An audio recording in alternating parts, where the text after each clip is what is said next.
এইগুলার থেকেই সব রোগ সৃষ্টি হয়।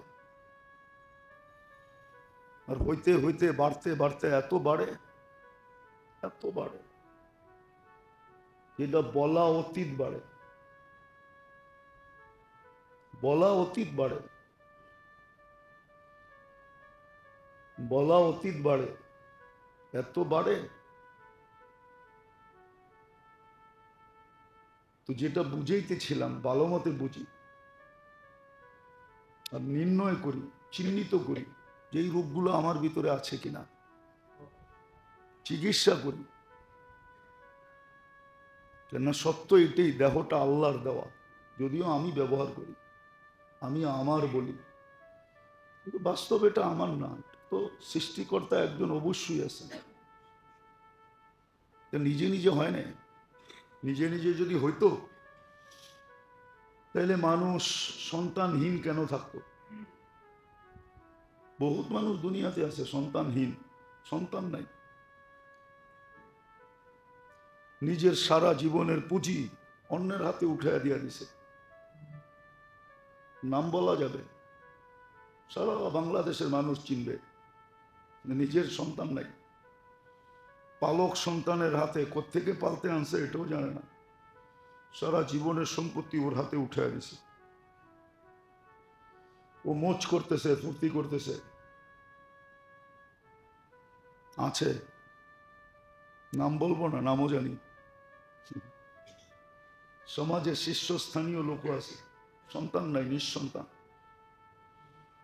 কিন্তু একটা পালক আনছে, হয়তো বাইকটা আনছে, নাইলে বোনেরটা আনছে, ওর হাতে সব উঠাইয়া দিয়া দিছে সম্পত্তি।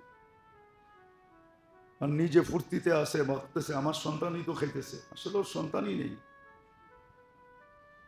তো বুঝা গেল এটা সৃষ্টিকর্তা আল্লাহ। ইয়াহিবু লিমান ইয়াশাআ যুকুরা ওয়া ইয়াহিবু লিমান ইয়াশাআ ইনাসা ওয়া ইয়াজআলু মান ইয়াশাআ আকিবা। কোরআন এটাই বলে, যাকে ইচ্ছা মেয়েই দেন, যাকে ইচ্ছা ছেলেই দেন, যাকে ইচ্ছা কিচ্ছু দেন না। এটা বানানে ওয়ালা আল্লাহ, কসম খোদা, আল্লাহ বানানে ওয়ালা। বিদায় জীবনের রোগ চিহ্নিত করা উচিত। এটার হিসাব কিতাব কিন্তু নিবে এমন না, জাররারও হিসাব নিবে। জাররা তো চিনেন না? জাররা যদি চিনতেন, ওটার জন্য গ্রামে যেতে হবে। আর ওই পুরান যুগের ঘর হইতে হবে, বেড়ার ঘর। ওটা দিয়ে যখন সকালবেলা বা বিকালবেলা পূর্বের সূর্য অথবা পশ্চিমের সূর্য যখন ঘরের ভিতরে ঢোকে, ওটার ভিতরে তাকাইলে দেখা যায় কি জানি নড়ে চড়ে বালুর কণা দেখা যায়, ওটার নাম জাররা। জাররারও হিসাব নেবেন। ومن يعمل مثقال ذرة شرا يره ومن يعمل مثقال ذرة خيرا يره। ওই জাররা ভালোরও মূল্য দিবে, কত দিবে এটা ভাবতে গেলে মানুষের এই ছোট ব্রেনের রক ফেটে যাবে। এই জন্য মানুষ ভাবে না যে কত দিবে, কত দিবে, কত দিনের জন্য দিবে। জান্নাতের কোনো প্রতিদান সাময়িক না, চিরদিনের জন্য। সাময়িক না, যে চাকরি আছে বেতন আছে না, চাকরি নাই বেতন নাই এরকম না। জীবন আছে তো পেনশন আছে, জীবন শেষ পেনশন শেষ এরকম না, চিরদিন দিবে। বুঝার বিষয়। এই জন্য জীবনের রোগের উৎস কি কি এটা চেনা দরকার, যে কোত্থেকে রোগ তৈরি হয় জীবনে। দেহে না, দেহ নিয়ে আমাদের আলোচনা না। দেহের জন্য একদল লোক আছে যারা সারাদিন এই দান্দাই করে, দেহ নিয়ে ভাবে। দেহের জন্য শত ক্লিনিক আছে। বাংলাদেশে তো এরকম উপজেলা আছে যে মানুষের চেয়ে ক্লিনিক বেশি। এত মুদি দোকানও নাই যত ক্লিনিক আছে। দুই চারটা জায়গার নাম আমি জানি, ক্লিনিক আর ক্লিনিক। কিন্তু এটা নিয়ে আলোচনা না, আলোচনা হলো জীবনের রোগের মেইন জিনিস কি। প্রথম যেটা মানুষের জীবনে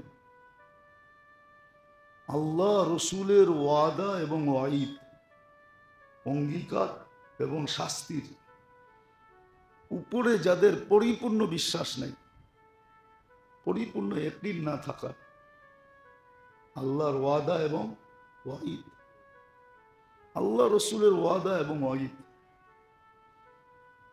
করার পরে কি বিনিময় দিবে, না করলে কি শাস্তি দিবে,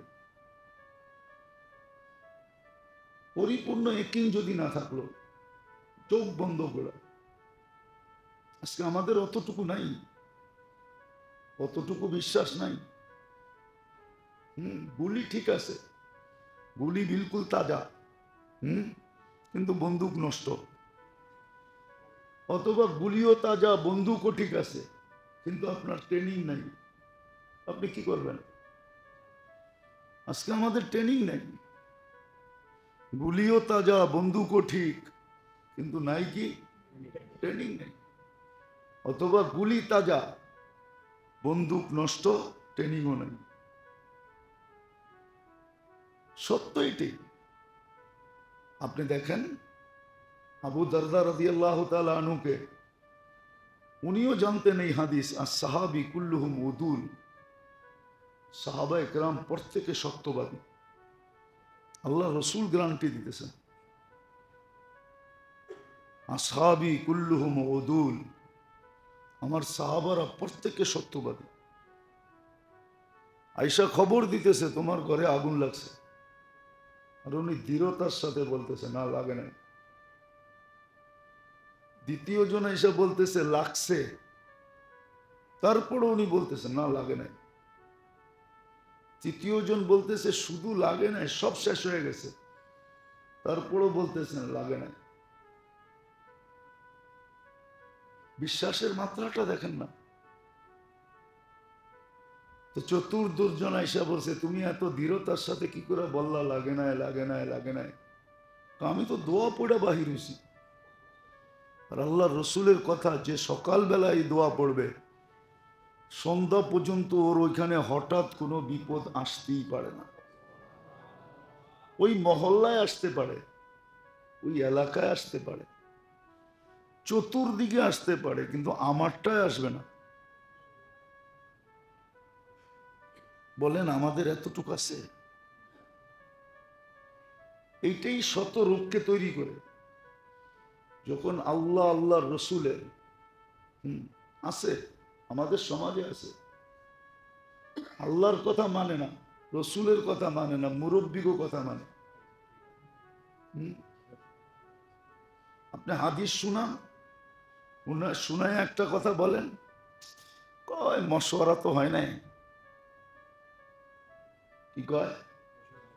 মশওয়ারা তো হয় নাই, মুরব্বীরা তো কয় নাই। রাগ হয় না, কিন্তু সচরাচর এটাই করে। আপনি ডাইরেক্ট হাদিস শুনাইলেন, ও শুনাই দিবে আপনারে, না ভাই মুরব্বীরা তো মশওয়ারা করে না। কালকে তো আমি মশওয়ারায় ছিলাম, মুরব্বীরা তো বলে নাই মেম্বর থেকে, অমুকে বলে নাই, তমুকে বলে নাই, অথচ হাদিস আল্লাহ রসুল বলছে, আল্লাহ রসুল বলছে, আল্লাহ রসুল বলছে। তো সর্বপ্রথম জীবনের রোগ যেটা শুরু হয়, প্রথম উৎস যেটা থেকে সব রোগ, এটাকে একটা শব্দে বলা যায় ইয়াকিনের দুর্বলতা। আল্লাহ আল্লাহ রসুলের উপরে বিশ্বাসের দুর্বলতা। লা ইলাহা ইল্লাল্লাহ পড়ে, কিন্তু আল্লাহর উপরে অতটুক, ওই যে বলে না প্রবাদ বাক্য আছে না, আল্লাহও লাগে ইল্লাও লাগে। এটা হলো দুর্বলতার থেকে বলতেছে, ইল্লা লাগে। আল্লাহ লাগলে আবার ইল্লা লাগবে কেন? আপনি আমারে বুঝান যুক্তি দিয়া। সমস্ত কিছু যার কাছে, যার থিকা, ওইখানে আবার ইল্লা লাগবে কেন? আল্লাহও লাগে, ইল্লাও লাগে, আল্লাহও লাগে, ইল্লাও লাগে, তাহলে এটা কেন বলবে? বোঝা গেল ইয়াকিনের দুর্বলতা থেকে সমস্ত হাজারো রোগ তৈরি হয়, হাজারো রোগ, হাজারো রোগ। এই জন্য সাহাবায়ে কেরাম এটাই দেখছেন, দুটা জিনিস দেখছেন, আর আমাদেরকে তিনটা জিনিস দেখতে হবে, একটা বাড়ায়া দেখতে হবে। না নাউজুবিল্লাহ না, সত্য শুনেন আগে, তারপরে নাউজুবিল্লাহ পড়েন। সাহাবা দেখছেন আল্লাহ বলছে কিনা, আল্লাহ রসুল বলছে কিনা। আমাদেরকে আরেকটা বাড়ায়া দেখতে হবে যে আল্লাহ বলছেন কিনা, রসুল বলছেন কিনা, আর রসুলের সোহবত ইয়াফতা সাহাবা বলছেন কিনা। কেন আল্লাহ রসুল সাল্লাল্লাহু আলাইহি ওয়াসাল্লাম বলছেন, বিআইয়িহিম ইকতাদাইতুম ইহতাদাইতুম। আমার ১০০ লক্ষ সাহাবা, যার মেজাজ তোমার পছন্দ হয়, মেজাজ বোঝেন, যার মেজাজ তোমার পছন্দ হয়, এর যার পিছে তুমি চলবে তোমার পছন্দ মতো, তুমি গন্তব্যে পৌঁছা যাবে। তাহলে আমাদেরকে তিনটা দেখতে হবে, তাইলে ইয়াকিন ঠিক হবে। আল্লাহ বলছে শেষ, এখানে আর কোনো সে নাই। রসুল বলছে আর কোনো সে নাই। কিন্তু যুক্তি দেয় কি আল্লাহ লাগবে, ইল্লাহ লাগবে। যুক্তি দেয় কি আল্লাহ ঘরে আইসা দিয়া যাবে, অনেক যুক্তি দেয়, অনেক তর্ক দেয়। এটা হলো জীবনের রোগ আছে, ওর ওর জীবনে রোগ, ওর জিন্দেগিতে রোগ আছে, যার কারণে ও যুক্তি দেয়, যার কারণে ও যুক্তি দেয়। যেমন কাহিনী আছে সত্য, খোরাসান একটা শহর ছিল, এখনো আছে রাশিয়ার ভিতরে। আগে তো এটা পুরো মুসলিম স্টেট ছিল, রাশিয়া পুরাটাই মুসলিম স্টেট ছিল। খোরাসান, আজারবাইজান, উজবেকিস্তান, বুখারা, তাশকন্দ, এগুলো সব মুসলিম ঐতিহ্য ছিল। আজও হাজারো নিদর্শন এখানে আছে, ঘুরতে গেলে দেখা যায় হাজারো নিদর্শন পুরো আছে। তো এক বিধবা মহিলা আসছে ওই জমানার বাদশার কাছে, শুনছে বাদশাহ বড় ন্যায়প্রায়ণ, বড় দাতা স্বভাবের। তাই সে বলতেছে যে আমি তো সাইয়েদ, আল্লাহর রসুলের বংশধর, আমি বিধবা, বাচ্চা নিয়ে অনেক বিপদে আছি। তো বাদশাহ বলতেছে এরকম প্রতিদিন আসে আমার কাছে, তুমি যে আসলে সাইয়েদ, তোমার সাজারা কি, প্রমাণ কি? তো মহিলা কোত্থেকে প্রমাণ দেখাবে? তো ওইখান থেকে বাহির হয়ে চলে আসছে। চলে আসার পরে শুনছে যে এক অগ্নি পূজক পাশে আসে, সে বড় দাতা স্বভাবের লোক। তো তার কাছে গেছে, সে আশ্রয় দিয়া দিছে। তো রাত্রে স্বপ্নে দেখছেন রাজা রাসূলুল্লাহ সাল্লাল্লাহু আলাইহি ওয়াসাল্লামকে জান্নাতের এক ঘর দেখছেন। বলছে ইয়া রাসূলুল্লাহ, এই ঘরকে? কয় যে মুসলমান, মোমেন। তো বলছে আমিও তো মোমেন, আমিও তো মুসলমান। তো বলছে প্রমাণ দাও, প্রমাণ দাও। তুমি না আমার মেয়ের কাছে প্রমাণ চাইছো, তুমিও প্রমাণ দাও। তো সে ঘুমের থেকে সজাগ হয়ে তালাশ করতে শুরু করছে, এই মহিলা গেছে কোথায়। তো ওই অগ্নি পূজকের কাছে গেছে, যা বলছে ভাই এই ফ্যামিলি আমাকে দিয়া দে, তুই যত টাকা দিছস আমি আর চেয়ে 10 গুণ বেশি দিব। তো মজুসি বলতেছে বেচা কিনা হয়ে গেছে, যেই স্বপ্ন তুমি দেখছো ওই স্বপ্ন আমিও রাত্রে দেখছি, আমি মুসলমান হয়ে গেছি, বিদায় আর বেচা কিনা করা যাবে না, সৌদা কমপ্লিট। সত্য এটাই, মানুষের ইয়াকিনে যখন দুর্বলতা থাকে, ইয়াকিনে আল্লাহ, আল্লাহর রসূল এবং সাহাবায়ে কেরাম, এই তিন জিনিসের কথার উপরে যখন দুর্বলতা মানুষের থাকে, এটা হলো রোগ সৃষ্টির উৎস। এইখান থেকে হাজারো রোগ তৈরি হবে, এইখান থেকে হাজারো রোগ তৈরি হবে। আর ইয়াকিনের দুর্বলতা থেকে, ইয়াকিনের দুর্বলতা থেকে মানুষের ভিতরে এমন কি রোগ তৈরি হইতে হইতে হইতে হইতে হইতে এটা দুটা স্তরে পৌঁছতে পারে, দুই স্তরে। যেমন কিছু রোগ আছে হইতে হইতে ক্যান্সার পর্যন্ত যায়, তো ডাক্তার নিচে লেখা দেয় নো অ্যান্সার। যদিও বর্তমানে চিকিৎসা করে, কিন্তু সফলতার মুখ খুব কম দেখে, খুব কমই সফল, অসফলই সব। তো ইয়াকিনের দুর্বলতা যখন মানুষের, তো বলছে এদিকে আসার পরে আল্লাহওয়ালা ছিলেন, পাগড়ি খুলা বলে মাথায় দিয়া দিছে, কয়েবার সামনে দেখ। তো দেখা চিৎকার দিয়া উঠছে, হুজুর এটা কি দেখতেছি? কয় এই জন্যই চেহারাটা ডাইকা আসি, এই জন্যই চেহারাটা ডাইকা আসি। সত্য এটা, আপনি মানেন আর না মানেন। চেহারায় মানুষ থাকে, আসলে মানুষ হয় না, আসলে মানুষ হয় না।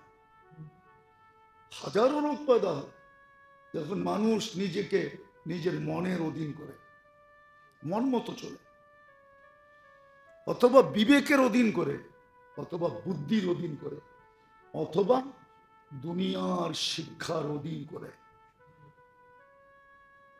দুনিয়ার শিক্ষার অধীন করে, তখন মানুষ মানুষ থাকে না। আচ্ছা বলেন, মানুষ যদি মানুষ হতো, দুনিয়ার মানুষ যদি বর্তমান মানুষ হতো, তাহলে আপনি ফিলিস্তিনের দিকে তাকান, এ কি মানবতার কাজ? শিশু মারা, মহিলা মারা, বৃদ্ধদেরকে মারা।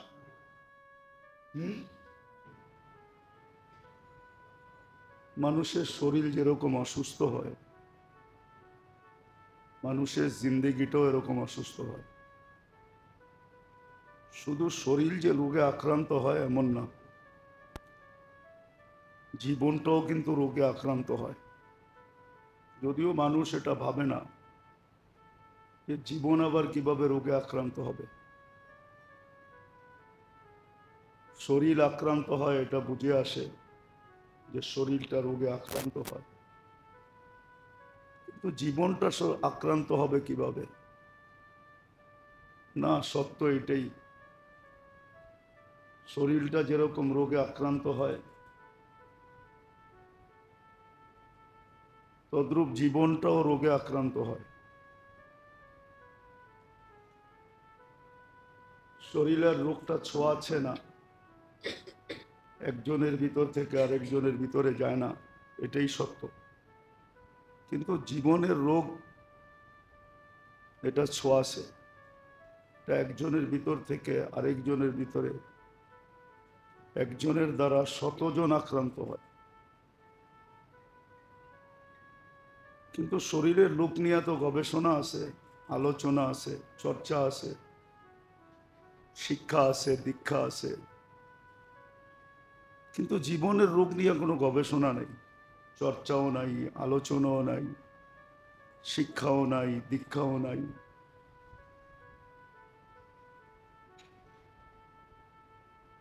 শরীরের রোগে এরকম আছে যে এক রোগ একাধিক রোগকে সৃষ্টি করে, একটা হইলে আরো কয়েকটা হয়, একটার থেকে আরো কয়েকটার উৎপত্তি হয়। জীবনের রোগও এরকম আছে, একটার থেকে কয়েকটা না কয়েকশ তৈরি হয়।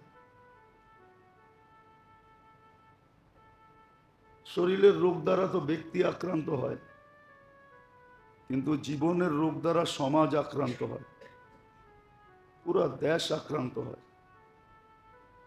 তার পরিধি অনেক বড়। শরীরের রোগের উপশমের জন্য, সুস্থতার জন্য কেমিস্ট্রিরা, আবিষ্কারকরা সারাদিন গবেষণা করে যেতেছে। কিন্তু জীবনের যে রোগ হয় এটা নিয়ে গবেষণা খুব কমই, নাই নাই বললেই চলে, যে মানুষের জীবনও রোগ হয়। এই জন্য আল্লাহওয়ালারা, মনীষীরা দিক নির্দেশনা দিছিলেন। শরীরেরটা তো সুস্পষ্ট, যেমন ডাক্তাররা বলে ডায়াবেটিস হইল আর কন্ট্রোল হইল না, তো সে শত রোগের জন্ম দিবে শরীরে। এরকম জীবনেও যখন রোগ হয় তখন এটাও শত রোগকে জন্ম দেয়।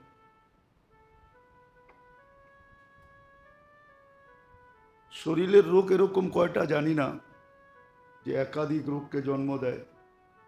2-4টাই হবে, 2-4-10টাই হবে। কিন্তু জীবনের রোগ যেটা, যেটা সমস্ত রোগকে জন্ম দেয়, উম্মুল আমরাজ বলে এটাকে, রোগের মা। মা যেরকম বাচ্চা জন্ম দেয়, ঠিক জীবনের রোগগুলো মানুষের জীবনে শত রোগের জন্ম দেয়। আবারও বলতেছি, শুধু তার জীবনটা আক্রান্ত হবে না, বরং যার ভিতরে আসবে একটা হবে, তার দ্বারা পুরা সমাজ আক্রান্ত হবে, পুরা গোষ্ঠীকে গোষ্ঠী আক্রান্ত হবে।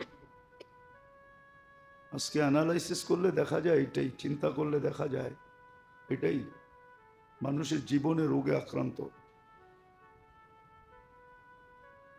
অথচ যেই মানুষ সংজ্ঞা ছিল, যে মানুষ কাকে বলে, মানুষের সংজ্ঞা ছিল মানুষ বানানেওয়ালার পক্ষ থেকে, মানুষ যিনি বানাইছেন আল্লাহ, ওনার পক্ষ থেকে সংজ্ঞা ছিল যে মানুষ কাকে বলে। আন্নাস মাইয়ান ফাউন্নাস, যে মানুষকে উপকার করে। কিন্তু এখন বিলকুল উল্টা, মানুষ ওকেই বলে যে মানুষের অপকার করে। সমাজ ওকেই সমীহা করে।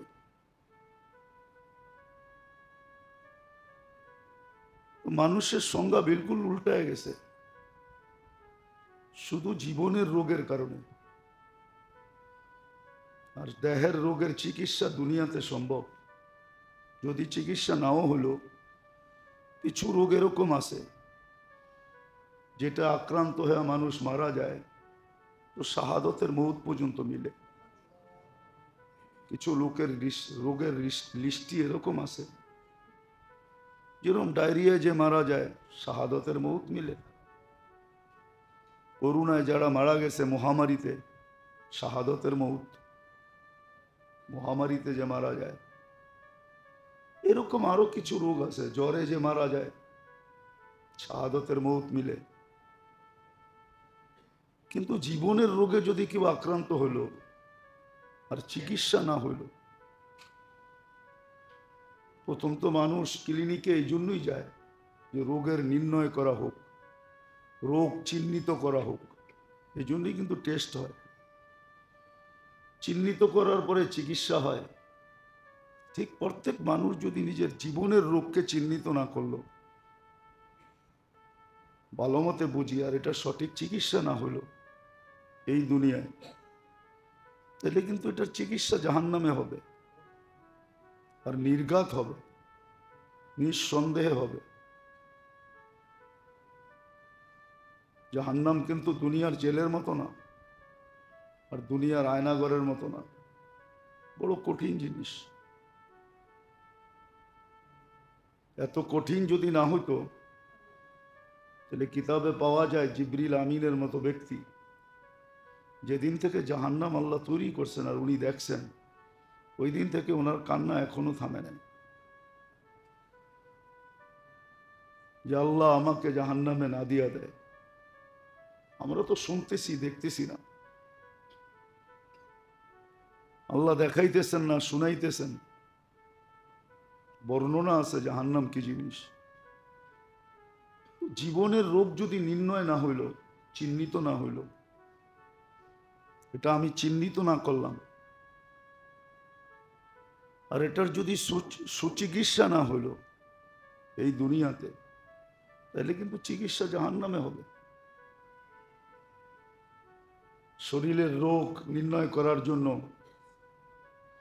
এক জমানায় ছিল দুই একটা চিকিৎসা করলেই হতো, দুই একটা টেস্ট করলেই হতো। এখন মনে হয় টেস্ট সিরিয়াল বাড়তে বাড়তে কয়েকশো হয়ে গেছে। আপনি জিজ্ঞেস করেন 50 বছর আগে এত টেস্ট করতে হতো না, দুই একটা করলেই হতো। আর এখন কয়েকশো হয়ে গেছে টেস্টের সিরিয়াল। কিন্তু তারপরও দেখা যায় আগের তুলনায় রোগীর সংখ্যা বাড়তেছে, ডাক্তারখানাগুলা জমজমাট, ক্লিনিকগুলাতে উপচে পড়া ভিড়।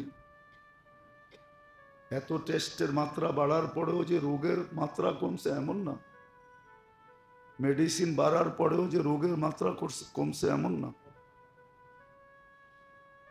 কিন্তু গবেষণা চলতেই আছে, চলতে থাকবে। এটা নিয়ে আমাদের আলোচনাও না, বোঝানোর জন্য বলতেছি, বোঝা উচিত যে আমার জীবনটা কোন রোগে আক্রান্ত, আর মৌলিক রোগ কয়টা।